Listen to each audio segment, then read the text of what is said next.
En el nombre del Padre, y del Hijo, y del Espíritu Santo. Amén. Buenas y santas, queridos amigos de la tele, nuevamente juntos con nuestros temas de fe católica. Hoy ya con la segunda parte de nuestro tema 24 sobre el matrimonio del orden sagrado.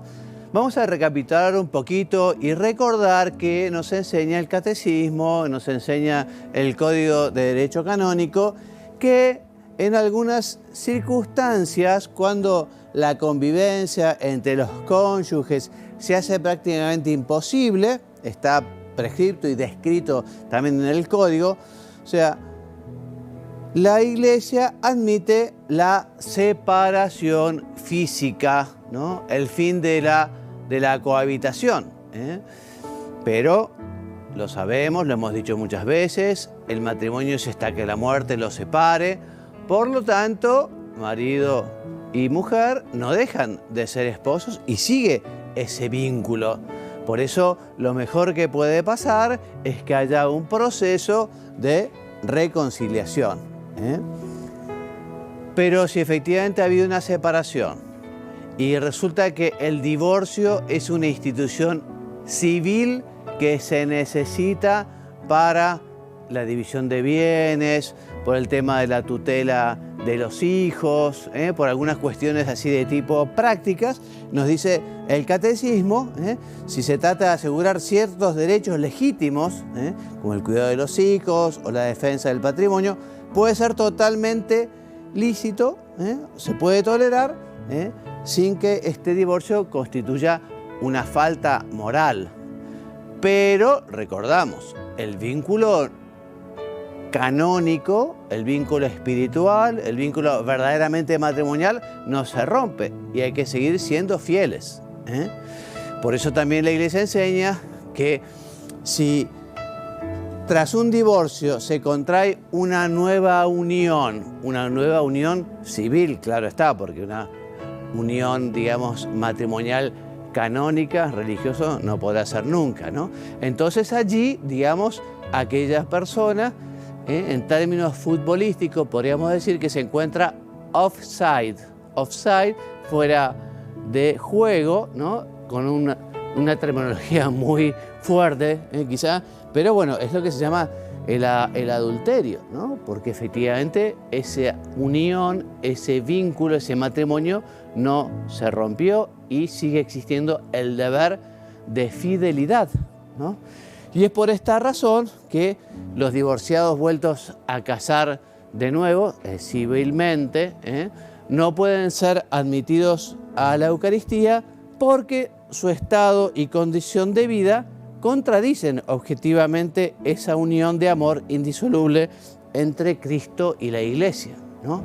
Entonces, en ese sentido, también es importante recordar que la reconciliación, la penitencia, el sacramento por el que recibimos el perdón de Dios, necesita un verdadero arrepentimiento, ¿no? Ese arrepentimiento en una persona que está viviendo en adulterio debería manifestarse en la separación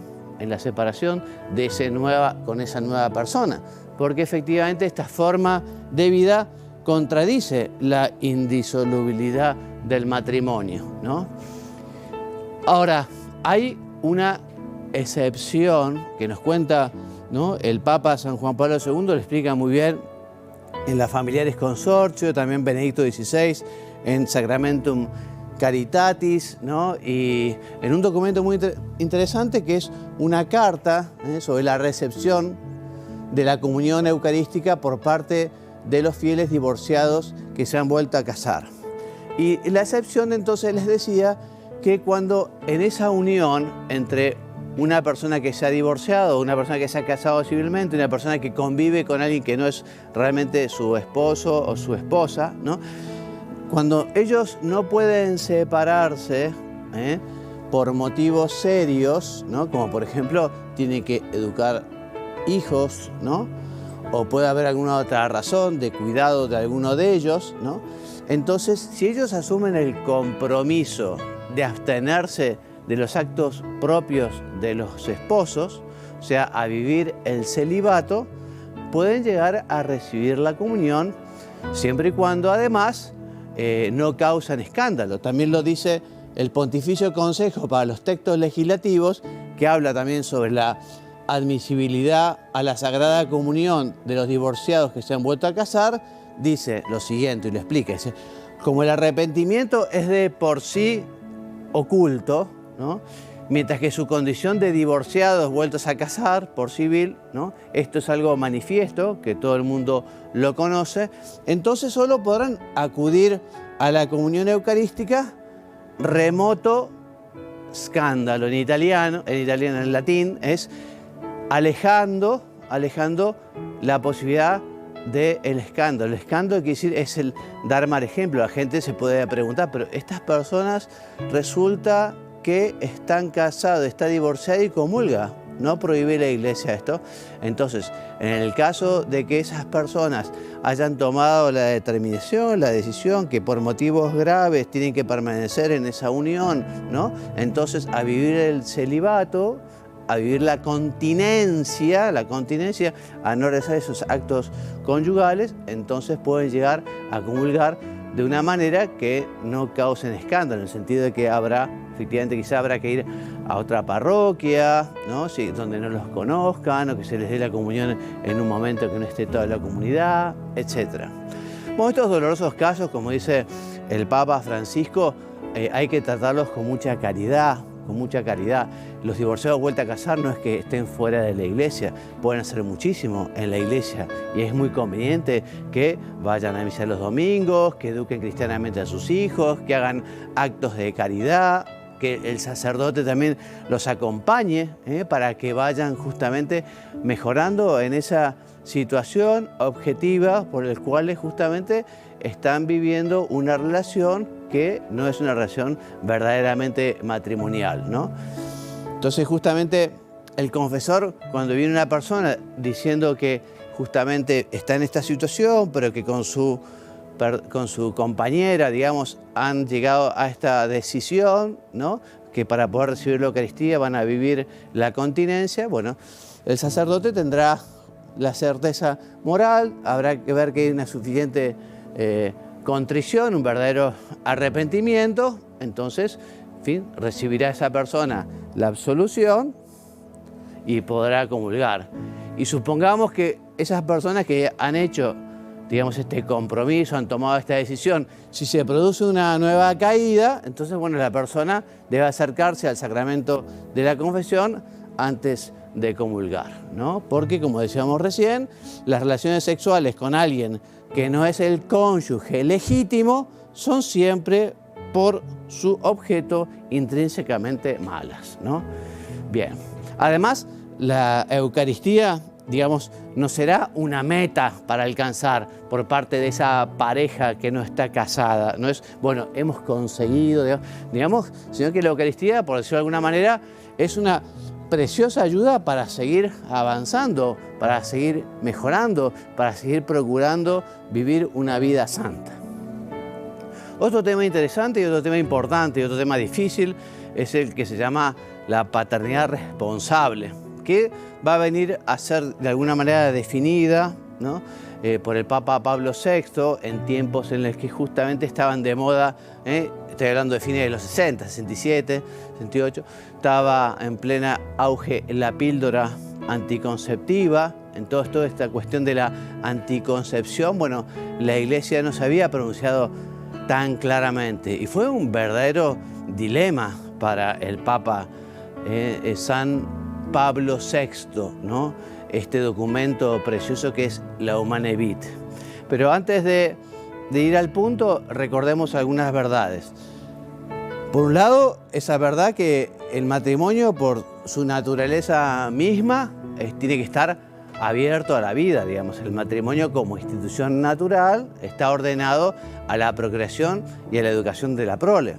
De hecho, en el ámbito canónico, si una persona se casa con la firme voluntad o decisión de no tener hijos, y eso es un matrimonio nulo, porque no hay un verdadero consentimiento matrimonial, no hay una verdadera decisión de casarse, porque justamente esa apertura a la vida es parte esencial de la institución, ¿no?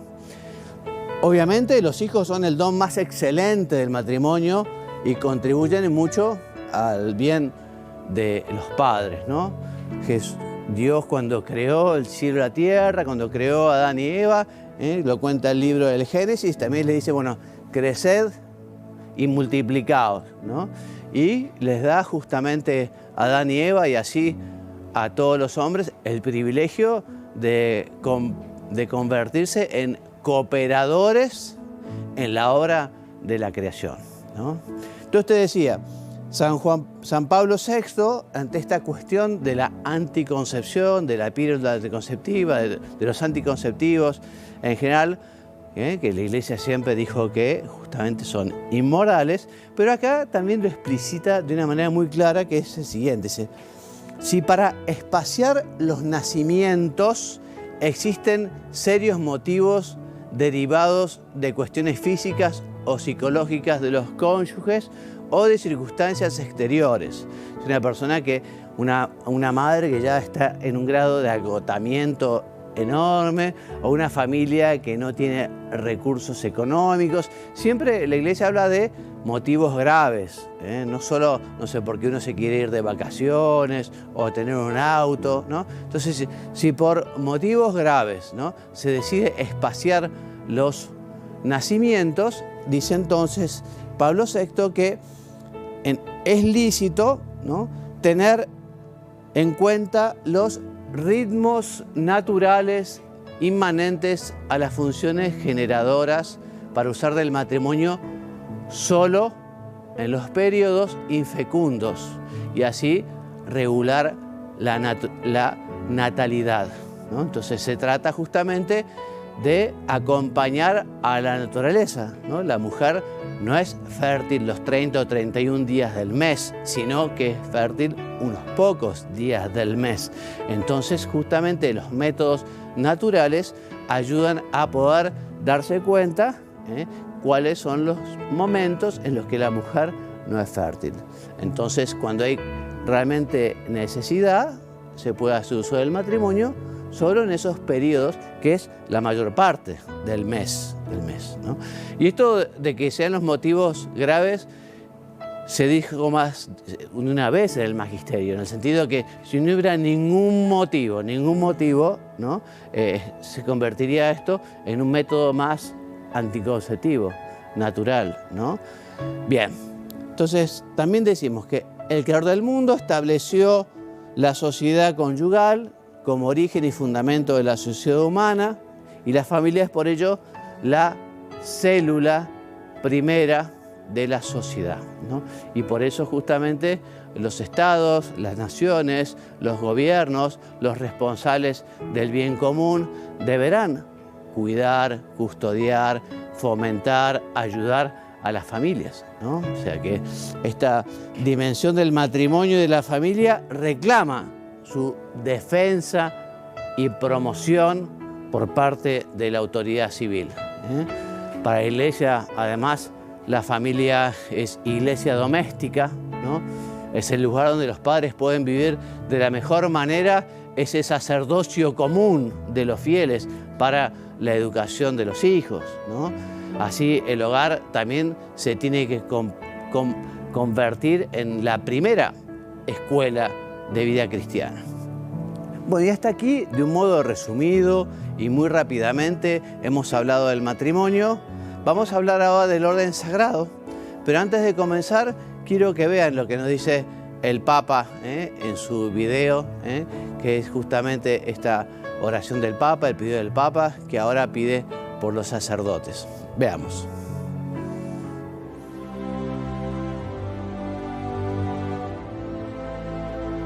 Quiero pedirles que dirijan su mirada a los sacerdotes que trabajan en nuestras comunidades. No todos son perfectos, pero muchos se la juegan hasta el final, ofreciéndose con humildad y alegría. Son sacerdotes cercanos, dispuestos a trabajar duro por todos. Demos gracias por su ejemplo y su testimonio. Recemos por los sacerdotes, para que con la sobriedad y la humildad de sus vidas se comprometan en una solidaridad activa sobre todo hacia los más pobres.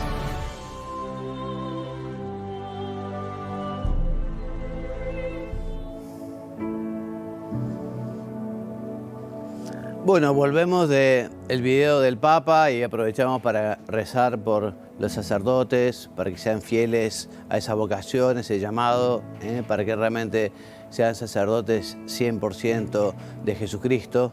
Y bueno, y ahora justamente vamos a hablar del sacramento del orden, comenzando o recordando que justamente en la última cena, un momento especialísimo de la vida de Jesús, donde ya adelanta sacramentalmente el sacrificio de la cruz, ¿no? El sacrificio de la nueva ley, ¿no? El nuevo sacrificio. Bueno, en ese momento de la última cena, Jesús manifiesta esa voluntad de hacer participar a los apóstoles de su sacerdocio, ¿no?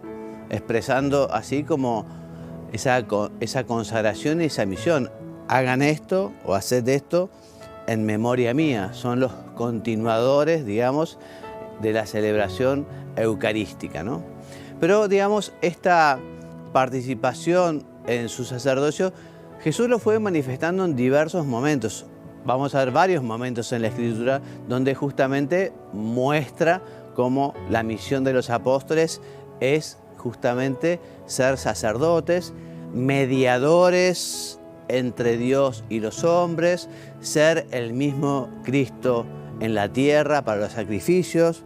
Por ejemplo, ¿en qué momento? Bueno, primero, cuando los llama y los constituye como un colegio. En la actualidad ese colegio es el colegio episcopal, los sucesores de los apóstoles. Bueno, cuando los instruye y los envía a predicar para que vayan y enseñen la buena nueva.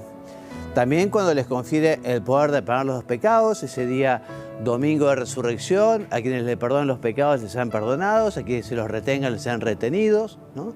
También cuando confía la misión universal y cuando les ordena celebrar la Eucaristía, como les decía, hagan esto en memoria mía, ¿no? Bueno, y esta invitación, esta participación de su sacerdocio, esta misión que les da Jesucristo a los apóstoles, será confirmada plenamente el día de Pentecostés, el día de la llegada del Espíritu Santo sobre la Virgen y los apóstoles, después de la ascensión del Señor. Bueno, en el Nuevo Testamento este ministerio apostólico es transmitido a través de la imposición de las manos, ¿no? Y también acompañado de una oración que será diferente cuando se trate de la consagración episcopal, la consagración presbiteral o la consagración diaconal. Veamos un poquito de la naturaleza y los efectos del sacramento del orden, ¿no? Entonces, hemos dicho que este sacramento confiere a esa persona que se lo ordena sacerdote participar de una manera muy particular del sacerdocio de Cristo. Recordemos que la Iglesia es un pueblo sacerdotal y que todos los bautizados tienen ese sacerdocio común de los fieles, ¿no?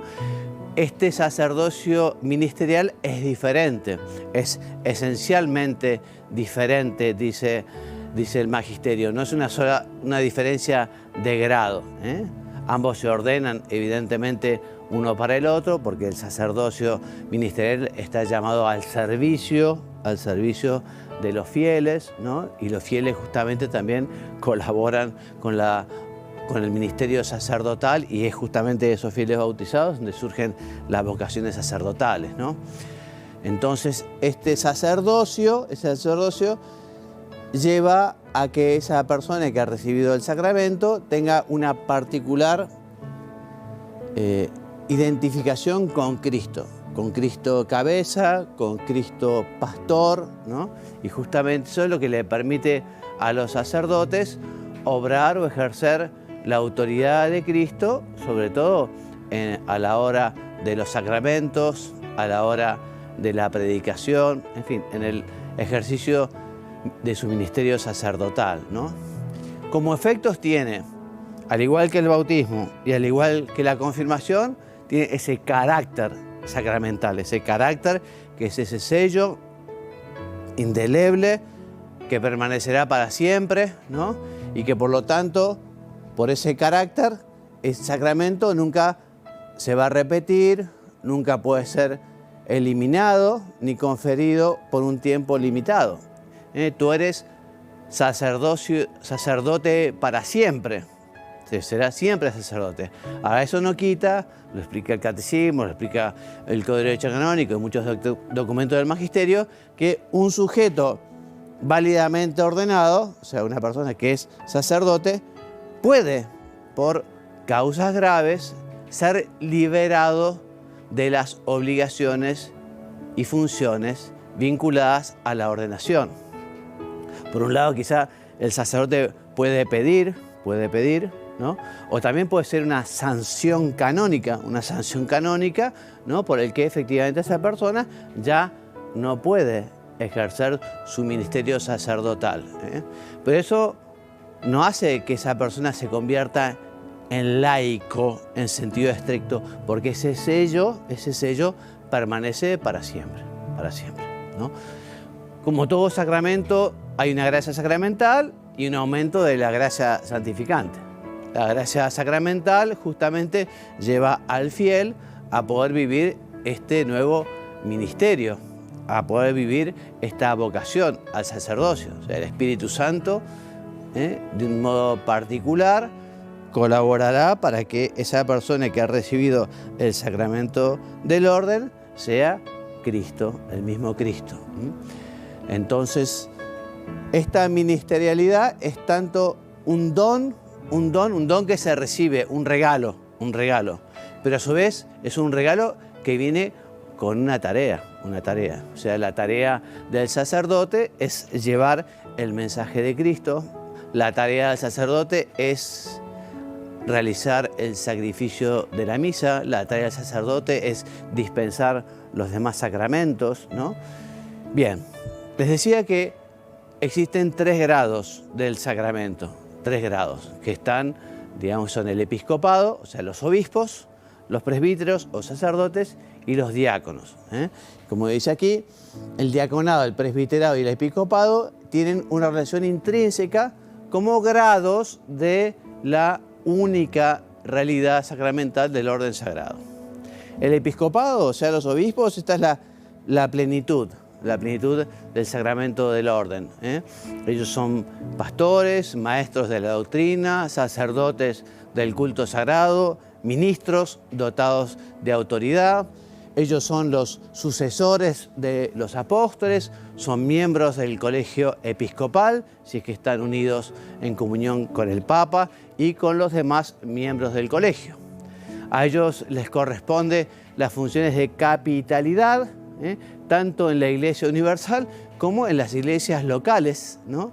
Porque efectivamente allí gobiernan, son los vicarios o legados de Cristo, y gobiernan con sus consejos, con sus exhortaciones, con sus ejemplos, y también con su autoridad, con su potestad sagrada. Son oficios episcopales, bueno, por un lado la predicación del Evangelio, moderar, o sea, organizar la distribución sana y fructuosa de los sacramentos, regulan la administración del bautismo, son los ministros ordinarios de la confirmación, son los dispensadores de las sagradas órdenes, son los moderadores de las disposiciones de la penitencia, ¿no? Ellos también instruyen al pueblo para que participe con fe, con reverencia de la liturgia, sobre todo el sacrificio de la misa. Estas son sus responsabilidades más importantes.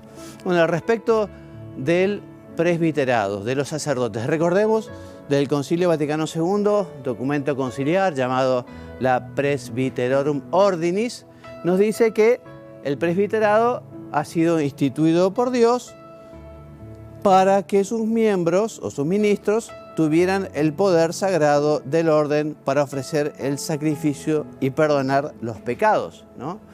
Así lo hacen colaborando con el obispo. Los sacerdotes son cooperadores del orden episcopal. ¿no? Tanto el obispo, ya dijimos, como el sacerdote, el sacramento del orden, siempre se otorga ese carácter sacramental, ese sello indeleble por el que se configura a la persona con Cristo, ¿no? Y bueno, los presbíteros tienen como obligación principal anunciar a todos el Evangelio, ¿no? Esta función está centrada en el culto eucarístico o comunión in persona Christi agentes, ¿no? En la persona de Cristo que actúa, ¿no? También lo decíamos recién, el sacerdote colaborará con estos sacramentos de la reconciliación, o de la penitencia y del alivio para los enfermos, para los moribundos. Los diáconos, entonces, obispos, presbíteros y diáconos. Entonces, los diáconos constituyen el grado inferior de la jerarquía. A ellos se les impone las manos no en orden al sacerdocio, sino al ministerio, que ejercen como una representatio Christi servi. Recordemos, los diáconos comienzan a colaborar, nos cuentan los Hechos de los Apóstoles, a colaborar con los obispos, con los sacerdotes, para las tareas, en su momento era para las tareas de la mesa y la organización de las cuestiones, ¿no? Por eso, en la actualidad, a los diáconos, digamos, tiene como función, por un lado, administrar solemnemente el bautismo, son ministros ordinarios del bautismo, los diáconos, ¿no? También conservar y distribuir la Eucaristía, ellos no consagrarán la Eucaristía, que es una función sacerdotal, episcopal, pero ellos se ocupan del cuidado y de la distribución.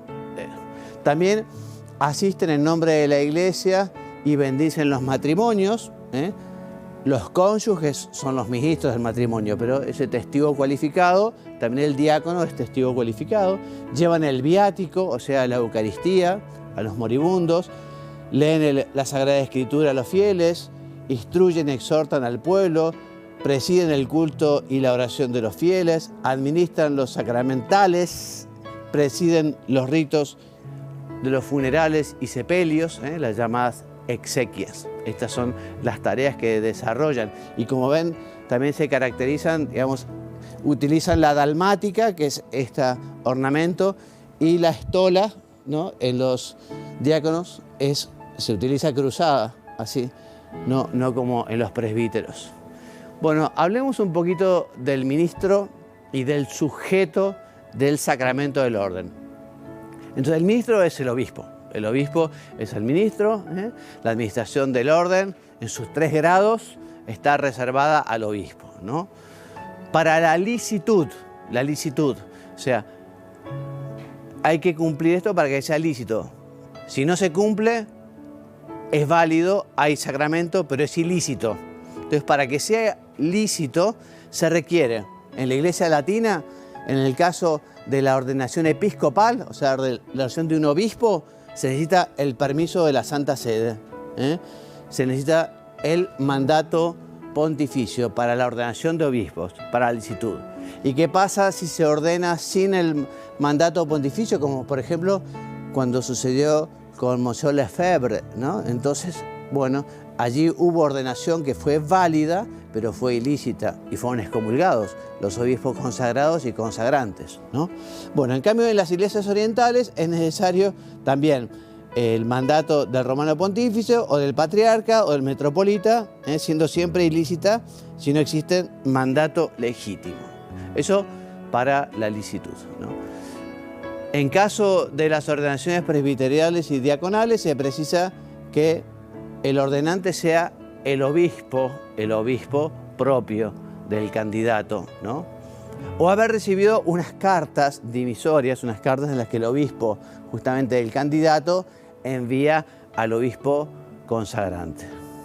Si hay una ordenación en un lugar que no es el propio obispo quien ordena en su territorio, con sentido común, digamos, si hay una ordenación en otra circunscripción, es necesario el ok o la venia del obispo diocesano, ¿no?